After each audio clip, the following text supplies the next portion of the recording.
চারিদিক এখনো কুয়াশায় ভরা, কিচ্ছু দেখা যাচ্ছে না। আর আজকে সত্যি মানে কি বলবো, ভগবান এটা আমাদের জন্য রেখেছিল। রাস্তা খুবই খারাপ, তার উপর এখনই পড়ে যেতাম। তো বন্ধুরা দেখতে পাচ্ছ এখানে কত সুন্দর একটা দৃশ্য দেখা যাচ্ছে। কফির কাপ শেষ হয়ে গেছে, তো কিসে কফি খাবো? কফি তো খেতেই হবে, তাই জন্য নিয়ে নিয়েছি বোতলে কফি। কিন্তু এই যে বিস্কুট, এটা ঢুকবে কি করে? শহরের কোলাহল, ব্যস্ততা, যানজটে যখন দম বন্ধ হয়ে আসে, বাঙালির তখন দীপুদার কথা মাথায় আসে। আর এই দীপুদার মধ্যে বাঙালির অন্যতম ভালোবাসার জায়গা দার্জিলিং। প্রথম পর্বে তোমরা দেখেছো এনজিপি থেকে ভায়া মিরিক হয়ে আমি পৌঁছেছিলাম দার্জিলিং। আজকে দার্জিলিংয়ে আমাদের দ্বিতীয় দিন। আজকে আমরা যাব দার্জিলিং থেকে অফবিট কিছু জায়গায়, যেখানে থাকবে এক মায়াবী নীরবতা, যেখানে গেলে প্রকৃতিকে প্রাণ ভরে অনুভব করা যাবে। বড় বড় পাইন গাছ আর ঘন কুয়াশার গোলকধাঁধায় যেখানে নিজেকে হারিয়ে ফেলা যাবে। তার সাথে শোনাবো এমন এক অভিজ্ঞতা যা আমাদের আজীবন মনে থাকবে। ভুল পথে গিয়েও ঠিক জায়গায় পৌঁছে যাওয়ার একটা অ্যাডভেঞ্চারাস ট্রেক।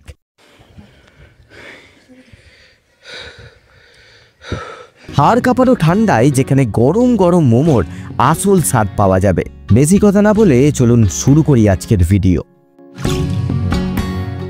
আজকে তোমাদের দেখাবো দার্জিলিংয়ের অফবিট তিনটে জায়গা, লামাহাটা, তিনচুলে এবং ত্রিবেণী। সকাল সকাল চলে এলাম দার্জিলিং ম্যাল রোডে। এখানে আপনারা দেখতে পাবেন ভানুভক্ত আচার্যের একটা স্ট্যাচু। এই ভানুভক্ত আচার্য হলেন একজন নেপালি কবি, যিনি প্রথম রামায়ণ মহাকাব্য সংস্কৃত থেকে নেপালি ভাষায় অনুবাদ করেছিলেন। তো বন্ধুরা মল রোড থেকে এখন আমরা যাচ্ছি ভানু ভবনের দিকে, কারণ আমাদের গাড়ি ভানু ভবনই আছে, সেখান থেকেই আমাদেরকে পিক আপ করবে। তো বন্ধুরা আমরা কিন্তু বেরিয়ে পড়লাম আমাদের আজকে দ্বিতীয় দিনের সাইট সিনের উদ্দেশ্যে। আর প্রথমেই যাচ্ছি লামাহাটা। দার্জিলিং থেকে, দার্জিলিং মল রোড থেকে 21 কিলোমিটার দূরে, আর সময় লাগবে প্রায় 1 ঘন্টার মতো। লামাহাটা কিন্তু একবারে অফবিট জায়গা, দুর্দান্ত জায়গা, তোমাদেরকে দেখাবো। আর মুকুল ভাই, लामाहाटा के बाद कहाँ जाएंगे? लामाहाटा के बाद हम लोग जाएंगे तीनचुले कुंभाडाँडा व्यू पॉइंट। अच्छा, अगर वेदर क्लियर होने से वहाँ से आप लोग कंचनजंगा दिखा जाएगा। ओह, और त्रिवेणी? त्रिवेणी उसके बाद त्रिवेणी व्यू पॉइंट जाएंगे। अच्छा, आप लोग का त्रिवेणी और टिस्टा रंगीत का जो रिवर है कनेक्टिंग दिखेगा वहाँ से। তো বুঝতেই পারছো বন্ধুরা, আজকে কিন্তু দুর্দান্ত সব জায়গা রয়েছে আমাদের বাকেট লিস্টে। তো ভিডিওটা কিন্তু শেষ পর্যন্ত দেখো, আর তোমরা যখন আসবে তখন এই সব জায়গা কিন্তু ঘুরতে ভুলো না। রাস্তায় যেতে যেতেই বাঁ দিকে চোখে পড়ছে দার্জিলিং হেরিটেজ টয় ট্রেনের লাইন। ড্রাইভার দাদার মুখে শুনলাম আজকে আমাদের কপালে টয় ট্রেন দেখা লেখা আছে, তাই অপলক দৃষ্টিতে চেয়ে রইলাম গাড়ির জানলার বাইরে। হঠাৎ করেই কানে ভেসে এলো এক অন্যরকম শব্দ। হ্যাঁ, এই সেই শব্দ, যে শব্দ আমি এতদিন নানা ভিডিওতে শুনে এসেছি। হঠাৎ করেই অপেক্ষার অবসান ঘটিয়ে আমাদের একেবারে সামনে ছুটে চলেছে সেই যানবাহন যা এতদিন স্বচক্ষে দেখার সৌভাগ্য আমার হয়নি। এই সেই দার্জিলিং হেরিটেজ টয় ট্রেন।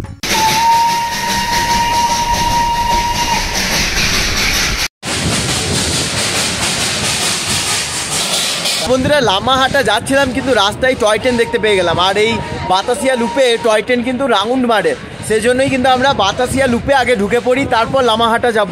তো চলো বাতাসিয়া লুপে ঢোকা যাক। তো বন্ধুরা এখানে টিকিট মূল্য হচ্ছে 50 টাকা।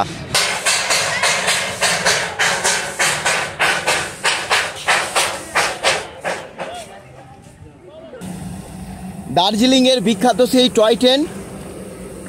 এখন চলে এসেছি আমি সামনে। যারা যারা চেপেছিল তারা সকলেই কিন্তু এখন নেমে পড়ছে। আর এই দেখতে পাচ্ছ এখন স্টিম ইঞ্জিনে চলে এই টয় ট্রেন।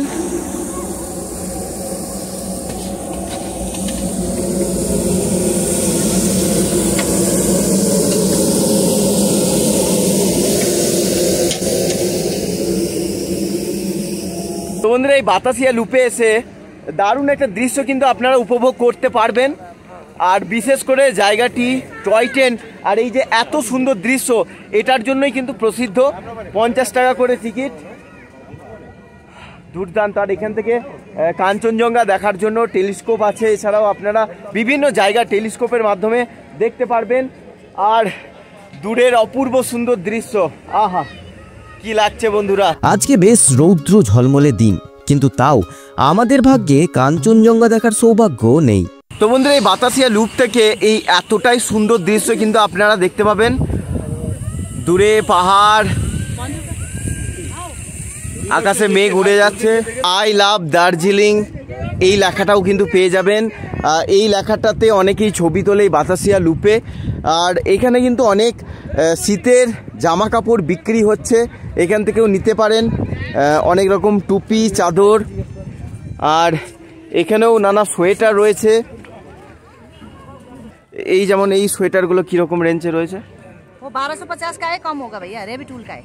তো বন্ধুরা এই বাতাসিয়া লুপে এইরকম কিন্তু সব কিছু সস্তার দামের অনেক জিনিসই পেয়ে যাবেন। আর আপনাদের পুরোটা ঘুরিয়ে দেখাই। এইদিকে যদি উপরে যাই, আমি সিঁড়ি দিয়ে যদি উপরে যাই, উপর থেকেও একটা দুর্দান্ত দৃশ্য কিন্তু দেখা যায়। আপনাদেরকে দেখাই।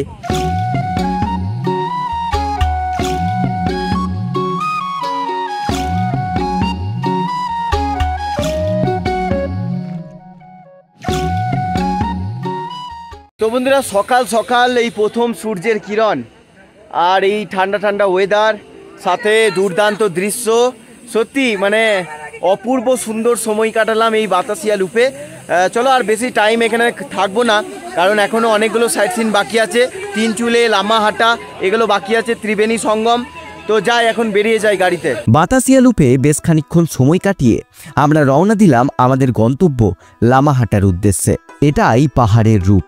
এখনই রৌদ্র ঝলমলে আবহাওয়া, আবার পরক্ষণেই চারিদিক ঘন কুয়াশায় ঢেকে যাওয়া। এখন বেলা 11:30 বাজে। হঠাৎ করেই চারিদিক ঘন কুয়াশায় ঢেকে গেল। জানি না এখন লামাহাটায় গিয়ে কেমন আবহাওয়া আমাদের জন্য অপেক্ষা করছে।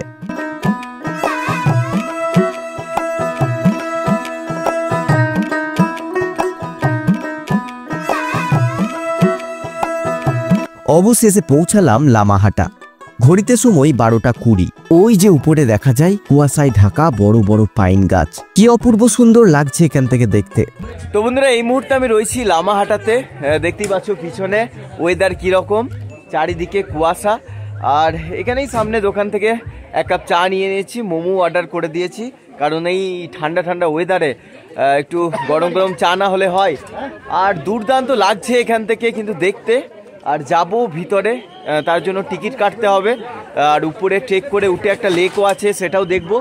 আর এখান থেকে কি সুন্দর ভিউ, মানে এটা ছেড়ে কোথাও যেতে ইচ্ছে করছে না। তোমরাও দেখো, দারুণ। এই ঠান্ডা ঠান্ডা আবহাওয়ায় গরম গরম মোমো, আর এত সুন্দর মোমোর টেস্ট, তার সাথে গরম গরম স্যুপ, আর এই জানলা দিয়ে এত সুন্দর দৃশ্য, মানে পুরো জমে গেছে, কি বলবো। লামাহাটা ইকো পার্কে প্রবেশ করতে গেলে প্রথমেই টিকিট কাটতে হয়। টিকিট মূল্য মাত্র 20 টাকা। চলুন আপনাদের বলি, আপনারা যদি এনজিপি থেকে এই লামাহাটা আসতে চান তাহলে কিভাবে আসবেন। এনজিপি থেকে 150-200 টাকার মধ্যেই শেয়ার গাড়ি পেয়ে যাবেন। চলে আসুন জোর বাংলো, সেখান থেকে আবারও একটা শেয়ার গাড়ি করে পৌঁছে যান লামাহাটা। যদি আপনারা আমার মতো দার্জিলিং থেকে লামাহাটা, তিনচুলে, তাকদা, ত্রিবেণী এই অফবিট জায়গাগুলো ঘুরতে চান, তাহলে গাড়ি ভাড়া 2500 টাকা থেকে 3000 টাকা হতে পারে। ডেসক্রিপশনে নাম্বার দেওয়া আছে, আপনারা মুকুলদার সাথে কন্ট্যাক্ট করে নিতে পারেন। আজকে হতে পারে রৌদ্র ঝলমলে দিন নয়, কিন্তু এই কুয়াশায় ঢাকা বড় বড় পাইন গাছের মধ্যে একটা আলাদাই শান্তি অনুভব হচ্ছে। এখানে রয়েছে কিছু বৌদ্ধ প্রার্থনা পতাকা। হাড় কাঁপানো ঠান্ডা বাতাস অনবরত তাদের নাড়িয়ে চলেছে। তো বন্ধুরা অ্যাকচুয়ালি হয়েছে কি, আজকের ওয়েদারটা এতটাই খারাপ, মানে চারিদিকে এতটাই মেঘলা, এতটাই কুয়াশা, যে চারিদিকে কিছু দেখাই যাচ্ছে না। মানে আমি ওপর থেকে দাঁড়িয়ে নিচে কিছু দেখতেই পাচ্ছি না। আর তার সাথে দেখতে পাচ্ছ মানে ক্ষণে ক্ষণে এই পরিবেশ বদলাচ্ছে, এই ওয়েদার বদলাচ্ছে। এখনই সব গাছই প্রায় দেখতে পাচ্ছিলাম, আর এখন দেখুন পুরো কুয়াশা হয়ে গেল। মানে এমনটাই হচ্ছে আমাদের সাথে এই দুদিন। জানি না আবার কালকে কাঞ্চনজঙ্ঘা দেখতে পাবো কিনা, আজ তো পাইনি। এতটাই ওয়েদার খারাপ আর এতটাই ঠান্ডা পড়ে গেছে দার্জিলিংয়ে। আর এই লামাহাটা একটা লেক আছে ওপরে, দেখি লেকে যেতে পারি কিনা। আর এতটাই অন্ধকার, কিছু দেখতেও পাচ্ছি না।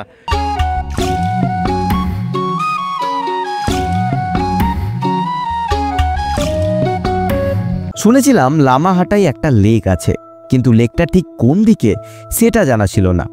একজনকে জিজ্ঞাসা করতেই তার হাতের ইশারার দিক অনুযায়ী আমরা পাহাড়ে উঠতে শুরু করলাম। বেশ চড়া রাস্তা, তা হোক, বন্ধুরা মিলে হাসি মজা করতে করতে ঠিক উঠে যাবক্ষণ। পাহাড়ি রাস্তায় ট্রেক আর উপরে লেক, এটাই তো চাই। তাই নির্দ্বিধায় শরীরের সমস্ত শক্তি একত্রিত করে উঠতে লাগলাম উপরে।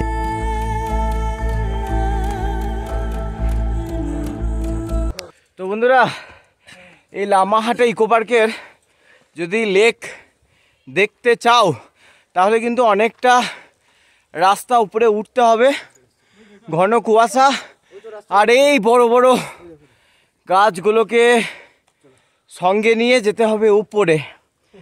উপরেই আছে সেই লেক। আমাদের 8 বন্ধুর সঙ্গ নিয়েছিল এক ভয়াবহ নিস্তব্ধতা, নির্জনতা, কুয়াশাবদ্ধ বড় বড় পাইন গাছ।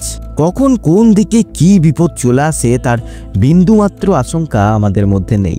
লেকের রাস্তা যে এটা নয় তা ভালো করে যখন বুঝলাম, তখন আমরা পাহাড়ের অনেকটাই উপরে পৌঁছে গেছি। কুয়াশার কারণে কিচ্ছু দেখতে পাচ্ছি না। মোবাইল ফোনের নেটওয়ার্কও জবাব দিয়েছে। আমরা এতটাই উপরে যে উঠতে আমাদের প্রায় 40 থেকে 50 মিনিট লেগেছে। নিস্তব্ধ এই স্থানে হঠাৎ করেই কানে ভেসে এলো এক বিকট ক্যাচ ক্যাচ শব্দ। পরক্ষণেই বুঝলাম লম্বা লম্বা পাইন গাছ ঝোড়ো ঠান্ডা বাতাসে দুলছে আর এই বিকট শব্দ করছে। এমন পরিবেশ, এমন অভিজ্ঞতা আমাদের 8 জনের কাছেই একদম নতুন। এমন একটা পরিস্থিতিতে রাস্তা খুঁজে তাড়াতাড়ি নিচে নেমে যাওয়াটাই সঠিক বলে মনে হলো। তাই একজোট হয়ে নামতে লাগলাম নিচে। এমন একটা অভিজ্ঞতা হলো যা আজীবন মনে থাকবে। কিন্তু যেটার জন্য যাওয়া, সেই লেক তো আমাদের দেখা হলো না। তো বন্ধুরা, অনেকটা রাস্তায় কিন্তু উপরে উঠলাম। আমরা জানি না ঠিক রাস্তায় এসেছিলাম কি না, কিন্তু উপরে তো কিছুই দেখতে পেলাম না। রাস্তা খুবই খারাপ, তার উপর এখনই পড়ে যেতাম। তার উপর এত ওয়েদার খারাপ, তাই নিচে নেমে যাচ্ছি আর উপরে উঠলাম না। তো লেক দেখা হলো না। তো আমার ভিডিও যারা দেখছো তারা যদি লামাহাটা এসে থাকো, যদি লেক দেখে থাকো উপরে কোথাও, তাহলে অবশ্যই কমেন্ট করে জানাবেন, কারণ আমি তো এবারে লেক দেখতে পেলাম না। বাট বন্ধু বান্ধবদের সাথে অনেকটা উপরে ট্রেক করে গেলাম, এটাই আনন্দ। আর এই এত বড় বড় গাছ, কুয়াশা, এটা একটা আলাদা অভিজ্ঞতা। চলো এবার নিচে যাওয়া যাক। ব্যাপারটা হলো যে আমরা একটা ভুল রাস্তায় পাহাড়ের একেবারে উপরে উঠে গেছিলাম। মানে একজনকে জিজ্ঞেস করলাম, বললো পাহাড়ের একেবারে উপরে উঠে যাও, উপরে লেক আছে। আমরা তার কথা শুনে উপরে উঠতে লাগলাম। তো উপরে দেখছি এত খারাপ রাস্তা, এর উপরে লেক। তো একটু ভয় ভয় ছিল, কিন্তু তাও বন্ধু বান্ধব এনার্জির সাথে উপরে উঠে গেলাম। উঠে দেখি উপরে উঠে যাচ্ছি তো উঠেই যাচ্ছি, জঙ্গল আর খারাপ রাস্তা। তো যখন নিচে ব্যাক করলাম তখন দেখলাম যে কিছু মানুষ এই রাস্তা দিয়ে আসছে। তো তাদেরকে জিজ্ঞেস করতে তারা বলে নাকি লেকটা এই দিকে, যে রাস্তা দিয়ে এখন আমি যাচ্ছি। তো আমরা এতটা উপরে উঠে গেলাম লেক দেখার চক্করে, আর লেকটা আমাদের চোখের সামনেই ছিল। মানে কি বলবো, জানি না ভগবানের কি ইচ্ছা ছিল। তো যাই হোক, আমরা লেকের রাস্তা পেয়ে গেছি, গিয়ে তোমাদেরকে দেখাচ্ছি লেকটা। এই সঠিক রাস্তায় লেকে পৌঁছাতে আমাদের আরও 700 মিটার উপরে উঠতে হবে। প্রথম থেকে যদি এই রাস্তায় উঠতাম তাহলে কষ্ট খুব একটা হতো না, কিন্তু এই সঠিক রাস্তা খুঁজে পাওয়ার আগে আমাদের সাথে যে এমন একটা ঘটনায় শরীরের সমস্ত শক্তি সেখানেই বিসর্জন দিয়ে এসেছিলাম, এটা অবশ্য উঠতে উঠতে ভালোভাবেই উপলব্ধি করতে পারছি। ঘন কুয়াশায় চারিদিক ঢেকে গেলেও কিছু মানুষ যে উপরে দোকান নিয়ে বসেছে এটা স্পষ্টভাবেই দেখা যাচ্ছে। তো ফাইনালি বন্ধুরা পৌঁছালাম লামাহাটার লেকে। মানে এতটা আমাদের ফালতু ট্রেক করার পর আবার ঠিক রাস্তায় উঠে এসে পৌঁছালাম লামাহাটা এই লেকে। চারিদিকে এখন কুয়াশা, কিছু দেখা যাচ্ছে না সেরকম। পরিষ্কার থাকলে চারিদিকটা দুর্দান্ত দেখতে লাগে, কিন্তু বর্তমান পরিস্থিতি ঠিক এই রকম। চারিদিক এখন কুয়াশায় ঢেকে গেছে।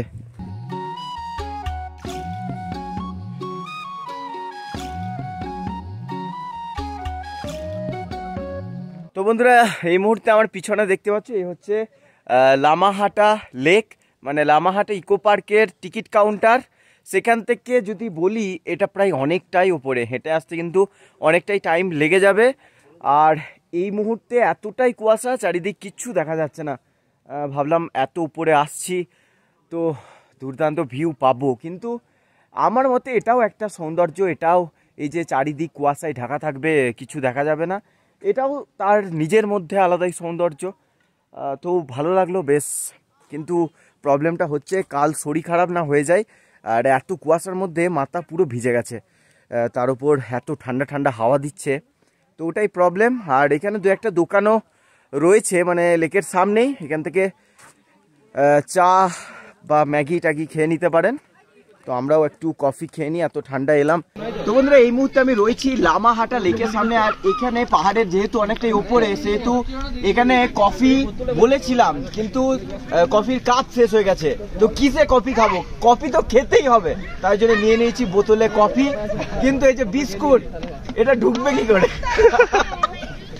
এটা বিস্কুটটা দিয়ে খেতে পারবো না, তো কফি খাওয়া যাক। ঠিক আছে, কফি। আর আমাদের বাকি বন্ধুগুলোকেও দেখানো যাক। এই হচ্ছে সুজিত তার কফির সাথে। তো বন্ধুরা লামাহাটার এই লেকে আপনারা পেয়ে যাবেন এই দিদিকে, যার হাতের কফি কিন্তু খুবই সুন্দর, আমরাও খাচ্ছি।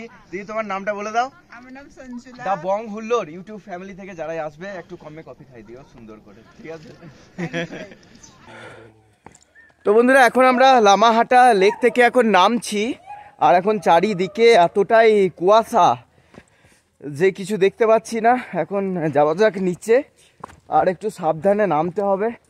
আর এখানে কিন্তু অনেক শর্টকাট আছে, চাইলে শর্টকাট নিতে পারেন, কিন্তু খুবই সাবধানে। রাস্তা ভালো করা আছে, সেই রাস্তা অনুযায়ী গেলে কিন্তু খুব ভালোভাবে উঠতে পারবেন, আর শর্টকাট নিলে একটু কম সময়ে উঠতে পারবেন।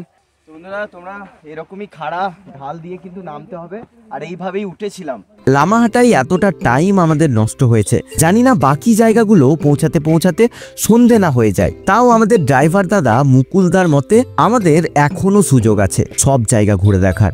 লামাহাটা থেকে আমাদের পরবর্তী গন্তব্য তিনচুলে, আরও একটা অফবিট জায়গা। লামাহাটা থেকে তিনচুলের দূরত্ব আনুমানিক 6.8 কিলোমিটার।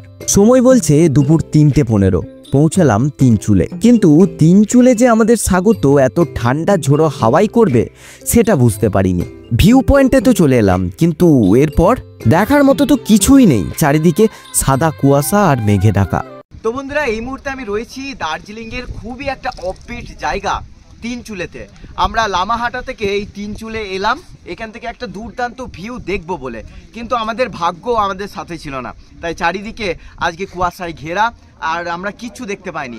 এই তিনচুলে এলে আপনারা পাবেন টি গার্ডেনের কিন্তু অপূর্ব সুন্দর রূপ আপনারা এখান থেকে দেখতে পাবেন, আর পাবেন সুন্দর কাঞ্চনজঙ্ঘা ভিউ, কিন্তু আমরা আজকে কিচ্ছু দেখতে পেলাম না। আর এই মুহূর্তে এই জায়গার টেম্পারেচার প্রায় 8 ডিগ্রি, আর এখন ঘড়িতে হয়ে গেছে বিকেল 4টে। মানে বুঝতেই পারছেন কতটা ঠান্ডা, আর কি হারে ঠান্ডা হাওয়া দিচ্ছে সেটাও বুঝতে পারছেন। তো বন্ধুরা এই তিনচুলে ভিউ পয়েন্ট থেকে দুর্দান্ত ভিউ দেখা যায়, কিন্তু বর্তমানের এই অবস্থা কিন্তু দেখার মধ্যে রয়েছে চা বাগান। তো চা বাগানটাই ঘুরে আসি, দেখি কেমন কি চায়ের বাগান রয়েছে। ও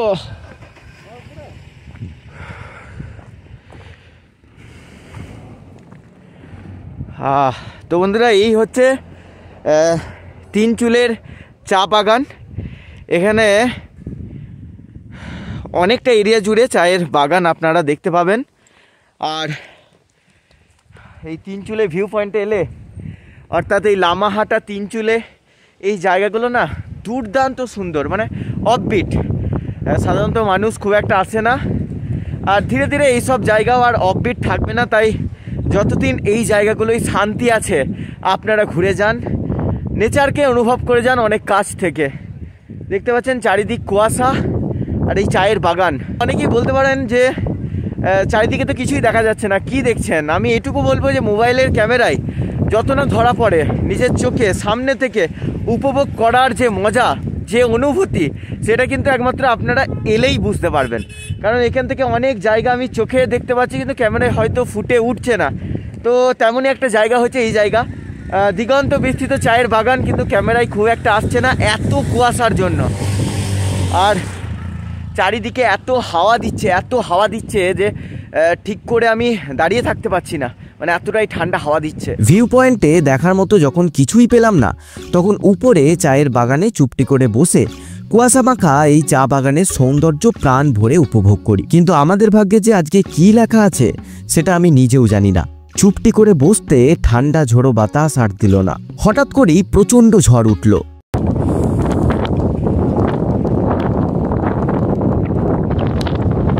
ধীরে ধীরে বন্ধুরা মিলে নামতে লাগলাম নিচে, কারণ এই ঠান্ডায় আর থাকা যাবে না। ঠান্ডায় যদিও বা থাকা যায়, এত কুয়াশায় আমরা কিচ্ছুটি দেখতে পাবো না। যাই একটা চায়ের দোকানে, সেখানেই বসি এবার। তো বন্ধুরা এখানে আমরা চাও পেয়ে গেছি, বন্ধুরা সবাই চায়ে চুমুকও দিয়ে দিয়েছে। কেমন লাগছে ভাই ঠান্ডায় চা?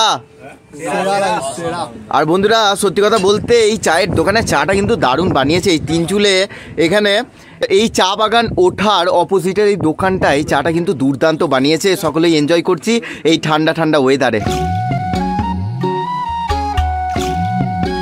তিনচুলে ভিউ পয়েন্ট থেকে আমরা চলেছি এখন তিস্তা এবং রঙ্গিত নদীর মিলনস্থল দেখতে।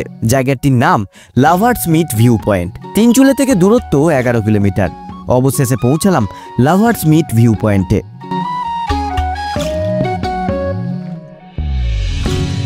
তো বন্ধুরা এখন দেখতে শুরু করে দিয়েছে। কি দেখা যাচ্ছে ভাই?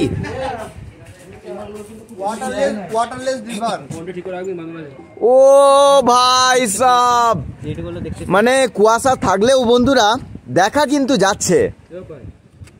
আর এদিকে কিন্তু অনেক বানর রয়েছে। আর কি সুন্দর লাগছে এখান থেকে। দেখো, যদি ওয়েদারটা ক্লিয়ার থাকতো তাহলে কত সুন্দর দৃশ্য এখান থেকে দেখা যেত। একবার ইমাজিন করো বন্ধুরা। ওই যে নিচে দেখা যায় তিস্তা আর রঙ্গিত নদীর মিলনস্থল। তো বন্ধুরা এই মুহূর্তে আমি রয়েছি দার্জিলিং এর আরো একটা নাম করা ভিউ পয়েন্ট ত্রিবেণী সঙ্গমে। তো এখান থেকে আমরা তিস্তা নদীর একটা দুর্দান্ত দৃশ্য দেখতে পাই। আপনাদেরকে দেখাচ্ছি, কুয়াশা থাকলেও এখনো কিন্তু বেশ ভালোই দেখা যাচ্ছে। তো ক্যামেরাটা সামনে নিয়ে আয়। তো বন্ধুরা দেখতে পাচ্ছ এখানে কত সুন্দর একটা দৃশ্য দেখা যাচ্ছে তিস্তা নদের। আর চারিদিকে কুয়াশা থাকলেও এখন কিন্তু ভালোই বোঝা যাচ্ছে।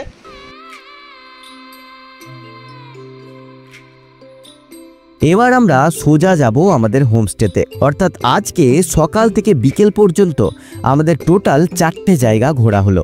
বাতাসিয়া লুপ, লামাহাটা, তিনচুলে এবং লাভার্স মিট ভিউ পয়েন্ট। আপনারা চাইলে চাকদা, গুম্বাদারা ভিউ পয়েন্ট এইগুলোও দেখে নিতে পারেন। দার্জিলিং টু দার্জিলিং এই অফবিট লোকেশনগুলো ঘুরতে আপনাদের গাড়ির রেট হতে পারে 2500 থেকে 3000। বাকি সিজন অফ সিজন এই রেট আপ ডাউন করতে পারে। আপনারা যদি চান উত্তরবঙ্গের যে কোনো জায়গা খুব কম খরচে ঘুরবেন, তাহলে অবশ্যই ডেসক্রিপশনে দেওয়া নম্বরে যোগাযোগ করতে পারেন। আর আমার চ্যানেলের নাম করলে স্পেশাল ডিসকাউন্টও পেয়ে যাবেন। কেমন লাগলো আজকের ভিডিও অবশ্যই কমেন্ট করে জানাবেন। যদি ভালো লাগে অবশ্যই একটা লাইক করে দেবেন। আর চ্যানেলে নতুন হলে অবশ্যই সাবস্ক্রাইব করে দেবেন। আজকের ভিডিও এখানেই শেষ করছি। দেখা হচ্ছে পরবর্তী ভিডিওয়। ততক্ষণের জন্য ভালো থাকবেন, সুস্থ থাকবেন।